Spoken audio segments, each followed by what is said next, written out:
परभणी जिल्ह्यामध्ये जिंतूर सोलापूर जाणाऱ्या बसचा अकोली पुलाजवळ भीषण अपघात झाला आहे। बस थेट पुलावरून खाली कोसळली आहे। यात बसमधील 25 प्रवासी जखमी झाले आहेत। जखमी प्रवाशांना जिंतूर शासकीय रुग्णालयात दाखल करण्यात आलं आहे।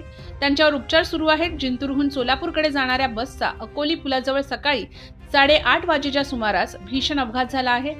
वाहन चालकाचं नियंत्रण सुटल्यामुळे ही बस पुलाच्या खाली कोसळल्याची माहिती मिळते। आज सकाळच्या सुमारास ही बस सोलापूरकडे निघाली होती। यामध्ये मोठ्या संख्येने प्रवासी बसलेले होते। त्यावेळी बस अकोली पुलाजवळ आल्यानंतर ही घटना घडली आहे। या अपघातात ड्रायव्हर कंडक्टरसह जवळपास 25 प्रवासी जखमी झाले आहेत। जखमींना जिंतूर येथील रुग्णालयामध्ये हलवण्यात आलं आहे। या ठिकाणी जखमींवर उपचार सुरू आहेत। चालकाचं वाहनावरील नियंत्रण सुटल्यामुळे अपघात झाल्याचं सांगण्यात येत आहे। घटनास्थळी नागरिकांनी मोठी गर्दी जमली आहे।